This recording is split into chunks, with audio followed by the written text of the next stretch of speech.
Hello, नमस्कार, good evening मेरी प्यारी सहेलियों। स्वागत है एक बार फिर से बहुत ही शानदार ज़बरदस्त यूपी प्लस CNM के फीमेल हेल्थ वर्कर के नर्सिंग क्लास में एकदम शानदार ज़बरदस्त सेशन लेकर हाजिर है मोस्ट इम्पॉर्टेंट क्वेश्चन के साथ। आज मोस्ट इम्पॉर्टेंट क्वेश्चन पढ़ने वाले हैं। टॉप 30 क्वेश्चन पढ़ेंगे जो आपके एग्ज़ाम में बहुत ही बेहतरीन साबित होने वाले हैं। तो आप सभी को वेरी वेरी गुड इवनिंग। जो लोग जुड़ चुकी हैं, जो नहीं जुड़ी हैं, एक बार सेशन को शेयर कर दिए शानदार तरीके से। तो आइए सेशन की शुरुआत करते हैं बेहतरीन तरीके से।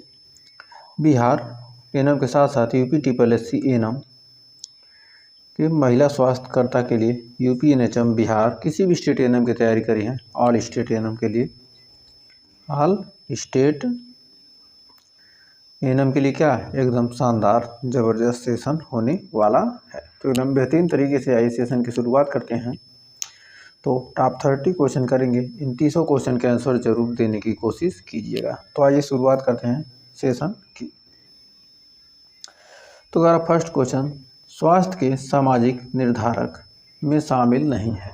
जो हमारे स्वास्थ्य का सामाजिक निर्धारण करते हैं, समाज का निर्धारण करते हैं, उसमें कौन शामिल नहीं है।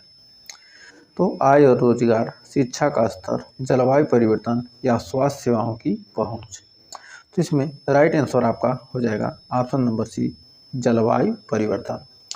तो आय और रोजगार ये तो शामिल है, शिक्षा का स्तर भी क्या स्वास्थ्य में शामिल है, और स्वास्थ्य सेवाओं की पहुंच ये भी शामिल है, लेकिन जलवायु परिवर्तन ये शामिल नहीं है। तो आइए बढ़ते हैं अगले क्वेश्चन की तरफ।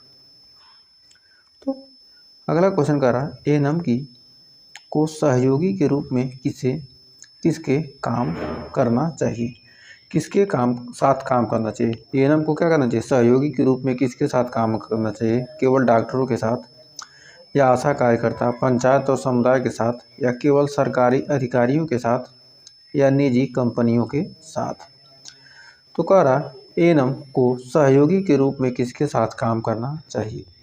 तो एएनएम को सहयोगी के रूप में आशा कार्यकर्ता, पंचायत और समुदाय के साथ क्या करना चाहिए, कार्य करना चाहिए। यानी ऑप्शन नंबर बी हो जाएगा आपका राइट। तो बढ़ते हैं इसी के साथ आगे। अगला क्वेश्चन कह रहा भारत के शहरी समुदायों में सबसे तेजी से बढ़ती स्वास्थ्य समस्या क्या है। मलेरिया, मधुमेह और हृदय रोग, कालाजार या कुष्ठ रोग।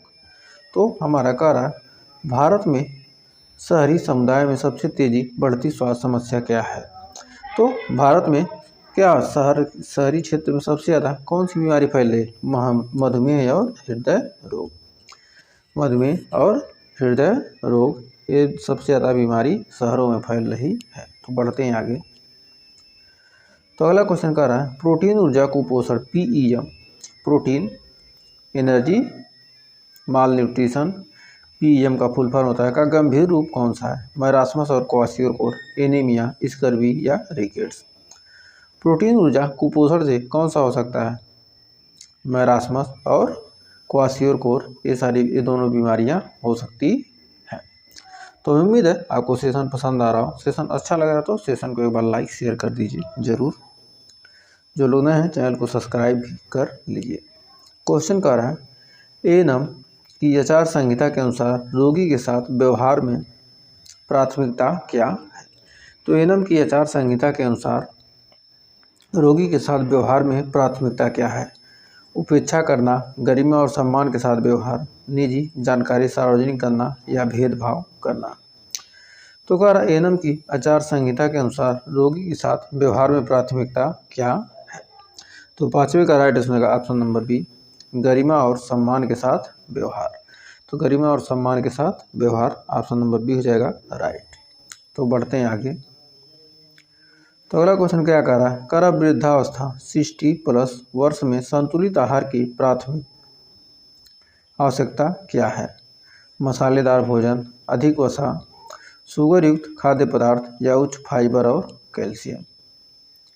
तो कह रहा वृद्धावस्था यानी 60+ वर्ष में संतुलित आहार की प्राथमिक आवश्यकता क्या है। तो राइट आंसर हो जाएगा ऑप्शन नंबर डी, उच्च फाइबर और कैल्शियम। तो ऑप्शन डी हो जाएगा आपका राइट। तो बढ़ते हैं इसी के साथ अगले क्वेश्चन की तरफ। तो कह रहा है जिंक की कमी से कौन सा रोग होता है? वृद्धि में अवरोध और त्वचा रोग, एनीमिया, ग्वाइटर या हाइपरटेंशन। तो कह रहा है जिंक की कमी से कौन सा रोग होता है? तो जिंक की कमी से कौन सा रोग होता है? तो ऑप्शन नंबर ए हो जाएगा वृद्धि में अवरोध और त्वचा रोग। तो वृद्धि में अवरोध और त्वचा रोग क्या होता है? जिंक की कमी से होता है। तो बढ़ते हैं इसी के साथ अगले क्वेश्चन की तरफ। तो कह रहा है गर्भावस्था में प्री टर्म लेबर का प्रमुख कारण क्या है? योगाभ्यास, अधिक पानी पीना, यूरिनरी ट्रैक्ट इन्फेक्शन या विटामिन सी की अधिकता। तो कह रहा है गर्भावस्था में प्री टर्म लेबर का प्रमुख कारण क्या है?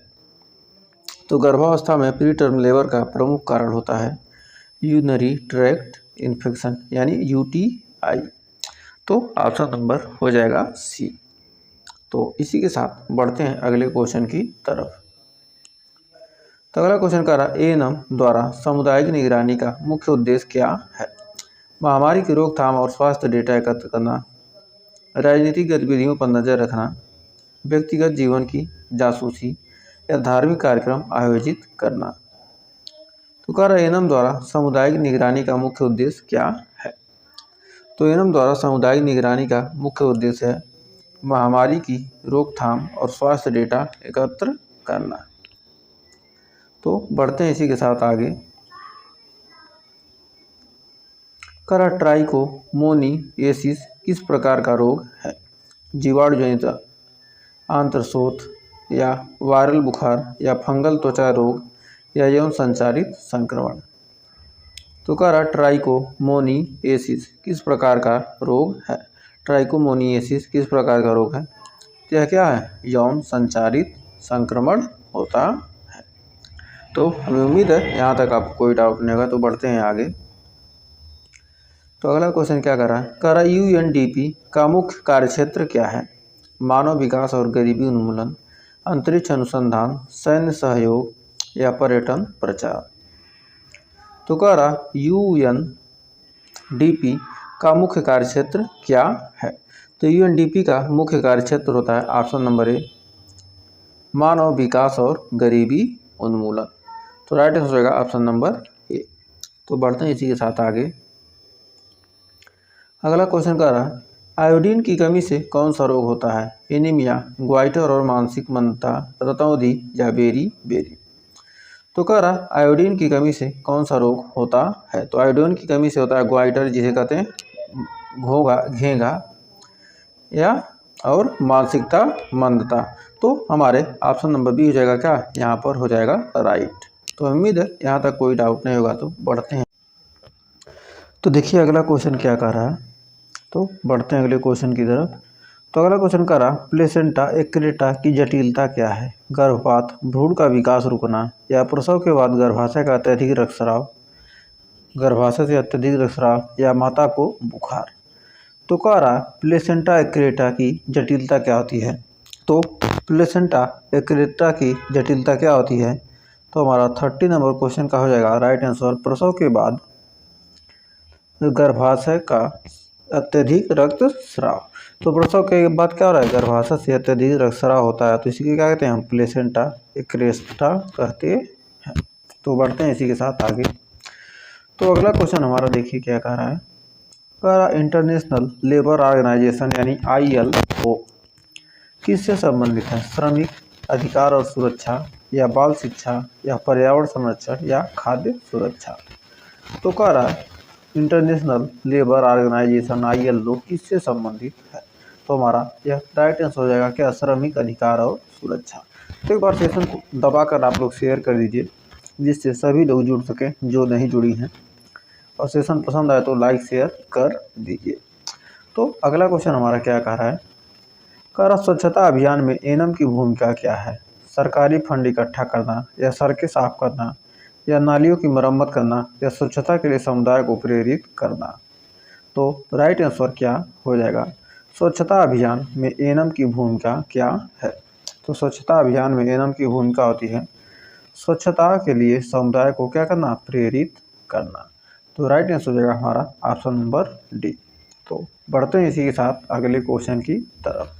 तो इसको पढ़ने से पहले हम चाहेंगे जो लोग नए हैं, क्लास की पीडीएफ प्राप्त करना चाहती हैं, सोच रहे हैं फ्री में पीडीएफ, फ्री में क्या मिल जाए, टेस्ट मिल जाए और सिलेक्शन हमारा अच्छे तरीके से, बेहतरीन तरीके से फ्री में हो जाए, तो उसके लिए आपको डायल करना होगा अपने व्हाट्सएप में 9839254616। इस नंबर पर आपको व्हाट्सएप करना है और टेस्ट ग्रुप से और डाउट ग्रुप के पीडीएफ ग्रुप से जुड़ जाना है, टेलीग्राम के टेस्ट ग्रुप से। और जो लोग नए हैं चैनल को सब्सक्राइब कर दीजिए और सेशन को लाइक ज़रूर करिए। और आपकी क्लास सुबह को 4:50 AM पर एक चलती है लाइव और एक चलती है शाम को 9:15 PM पर। तो ये दोनों क्लास लाइव चलती हैं, तो इन दोनों क्लास से जुड़ना मत भूलिए। तो कह रहा है विटामिन के की कमी से क्या होता है? रक्त का थक्का न बनना, हड्डियों का कमज़ोर होना, त्वचा का फटना या मांसपेशियों में दर्द। तो कह रहा विटामिन के की कमी से क्या होता है? तो रक्त का थक्का न बनना। विटामिन के की कमी से क्या होता है? रक्त का थक्का नहीं बनता है। तो बढ़ते हैं इसी के साथ आगे। तो अगला क्वेश्चन देखिए क्या कर रहा है। अगला क्वेश्चन कह रहा है गर्भावस्था में ओलिगोहाइड्रामिनियोस का क्या अर्थ है? भ्रूण का अत्यधिक वजन, अत्यधिक रक्तस्राव, एमनियोटिक द्रव की कमी या प्लेसेंटा का टूटना। तो कह रहा गर्भावस्था में ओलिगोहाइड्रामिनियोस का अर्थ क्या है? तो गर्भावस्था में ओलिगोहाइड्रामिनियोस का अर्थ होता है एमनियोटिक द्रव की कमी। तो एमनियोटिक द्रव की कमी यानी ऑप्शन नंबर सी हो जाएगा राइट। तो बढ़ते हैं आगे। तो अगला क्वेश्चन देखिए कह रहा है केयर इंडिया का प्राथमिक उद्देश्य क्या है? गरीबी और सामाजिक अन्याय का मुकाबला, राजनीतिक अभियान चलाना, धर्म प्रचार या सैन्य प्रशिक्षण। तो कह रहा है केयर इंडिया का प्राथमिक उद्देश्य क्या है? तो केयर इंडिया का प्राथमिक उद्देश्य होता है गरीबी और सामाजिक अन्याय का मुकाबला, गरीबी और सामाजिक अन्याय का मुकाबला। तो बढ़ते हैं इसी के साथ आगे। तो अगला क्वेश्चन कह रहा है राष्ट्रीय स्वास्थ्य मिशन NHM के अंतर्गत कौन सा कार्यक्रम शामिल है? स्वच्छ भारत अभियान, जननी शिशु सुरक्षा कार्यक्रम, मेक इन इंडिया या डिजिटल इंडिया। तो कह रहा राष्ट्रीय स्वास्थ्य मिशन के अंतर्गत कौन सा कार्यक्रम शामिल है? तो राष्ट्रीय स्वास्थ्य मिशन के अंतर्गत कौन सा कार्यक्रम शामिल है? यानी ऑप्शन नंबर हो जाएगा बी, जननी शिशु सुरक्षा कार्यक्रम। तो 19 का हो जाएगा ऑप्शन नंबर बी। तो बढ़ते हैं इसी के साथ आगे। तो अगला क्वेश्चन देखिए क्या कह रहा है। कह रहा हाइपरटेंशन के प्रबंधन में एनएम की क्या भूमिका है? आहार विशेषज्ञ बनना, सर्जरी करना, दवाओं का निर्माण या नियमित ब्लड प्रेशर मॉनिटरिंग और रेफर। तो कह रहा हाइपरटेंशन के प्रबंधन में एनएम की भूमिका क्या है? तो हाइपरटेंशन के प्रबंधन में एनएम की भूमिका होती है नियमित ब्लड प्रेशर मॉनिटरिंग और रेफर करना। तो बढ़ते हैं इसी के साथ आगे। तो कह रहा विटामिन B1 की कमी से कौन सा रोग होता है? बेरी, स्कर्वी, पेलाग्रा या रिकेट्स। तो कह रहा विटामिन B1 की कमी से कौन सा रोग होता है? तो हमारा 21 का राइट आंसर हो जाएगा ऑप्शन नंबर ए, बेरी। तो विटामिन B1 की कमी से होने वाला रोग क्या है? बेरी। तो बढ़ते हैं आगे। अगला क्वेश्चन क्या कर रहा है? कह रहा मलेरिया नियंत्रण के लिए एनएम की कौन सी रणनीति अपनाती है? सर्जरी करना, एंटीबायोटिक देना, मच्छरदानी वितरण और IEC या एक्सरे लगवाना। तो क्या करती है मलेरिया नियंत्रण के लिए एनएम कौन सी रणनीति अपनाती है? तो मलेरिया नियंत्रण के लिए एनएम की रणनीति होती है मच्छरदानी और IEC।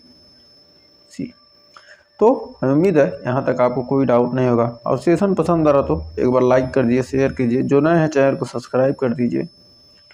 फूड फोर्टिफिकेशन का उद्देश्य क्या होता है? खाद्य पदार्थों में पोषक तत्व मिलाना या खाद्य संरक्षण या खाने का स्वाद बढ़ाना या खाद्य कीमतें कम करना। तो फूड फोर्टिफिकेशन का मतलब क्या होता है? खाद्य पदार्थ जो हैं उसमें क्या करना?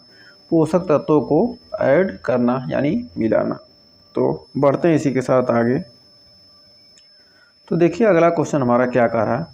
और आप लोगों के आंसर आ रहे हैं एकदम बहुत ही बेहतरीन शानदार तरीके से, सभी श्रेणियों के आंसर एकदम ज़बरदस्त सही आ रहे हैं।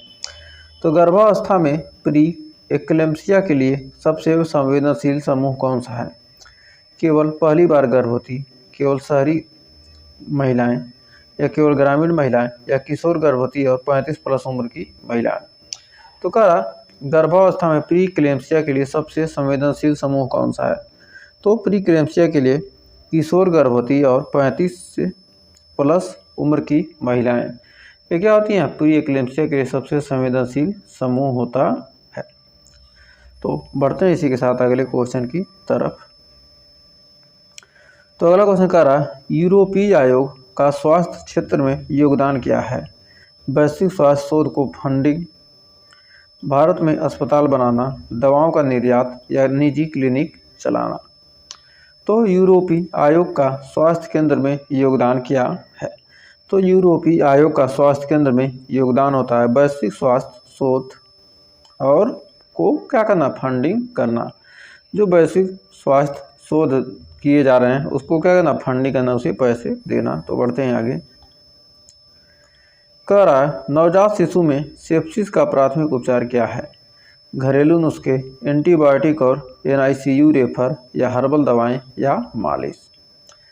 तो कह रहा नवजात शिशु में सेप्सिस का प्राथमिक उपचार क्या है? तो नवजात शिशु में सेप्सिस का प्राथमिक उपचार है एंटीबायोटिक्स और NICU रेफर, यानी ऑप्शन नंबर बी हो जाएगा राइट। तो बढ़ते हैं इसी के साथ अगले क्वेश्चन की तरफ। तो सभी के आंसर एकदम सही हैं, गुड, बहुत ही बेहतरीन। तो बढ़ते हैं आगे। अगला क्वेश्चन का रहा भारतीय परिवार नियोजन संघ FPAI का मुख्य लक्ष्य क्या है? धार्मिक शिक्षा, बाल विवाह को बढ़ावा देना, या यौन और प्रजनन स्वास्थ्य सेवाएं प्रदान करना, या राजनीतिक प्रचार। तो कह रहा भारतीय परिवार नियोजन संघ का मुख्य लक्ष्य क्या है? तो राइट आंसर हमारा हो जाएगा ऑप्शन नंबर सी, यौन और प्रजनन स्वास्थ्य सेवाएं क्या करना? प्रदान करना। तो बढ़ते हैं आगे। अगला क्वेश्चन कह रहा सोडियम की अधिकता से क्या होता है? उच्च रक्तचाप, हाइपोटेंशन, एनीमिया, या हड्डियों का कमजोर होना।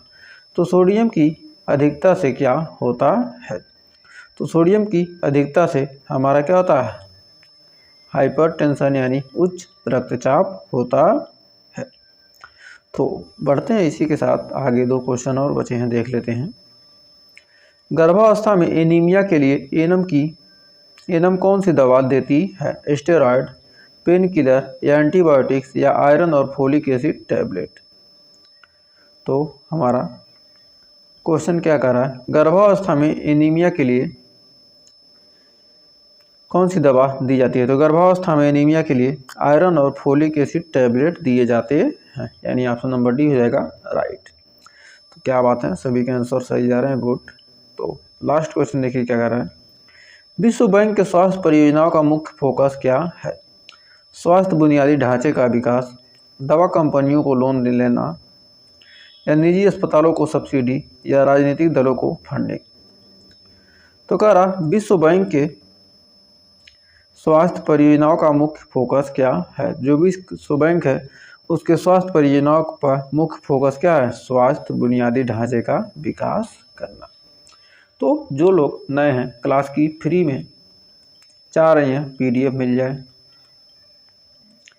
फ्री में टेस्ट मिल जाए, तो इसके लिए आप व्हाट्सएप कीजिए 9839254616। इस पर व्हाट्सएप करके आप फ्री टेस्ट, फ्री PDF एकदम प्राप्त कर सकती हैं, एकदम शानदार ज़बरदस्त तरीके से। और आपको 2 लाइव क्लास मिलती है सुबह को 4:50 पर। तो इसमें ना आप लोग मत भूलिएगा, और शाम को 9:15, इन दोनों क्लास में आप लोग जुड़ना मत भूलिए। ये दोनों क्लास आपके लिए एग्ज़ाम के लिए रामबाण साबित होंगे। अब इस समय जल्दी आपके मैराथन चलने वाले हैं, तो ज़्यादा से ज़्यादा लोग जुड़ना शुरू कर दीजिए। जिस दिन संख्या 100 पार हुई उस दिन से 100+ क्वेश्चन कराया जाएगा। 100+ संख्या जिस दिन आप लोग पार करेंगे उसी दिन 100+ क्वेश्चन। उसके दूसरे दिन अगर शाम को 100 संख्या पार हो गई तो मॉर्निंग में आपको 100 क्वेश्चन 100% मिलने वाले हैं। तो इसलिए आप लोग एकदम शानदार तरीके से सेशन को शेयर कीजिए, लाइक कीजिए और चैनल को सब्सक्राइब कीजिए। तो आज के लिए बस इतना ही, मिलेंगे मॉर्निंग वाली क्लास में, तब तक के लिए take care, bye bye, good night, आप सभी को शुभ रात्रि।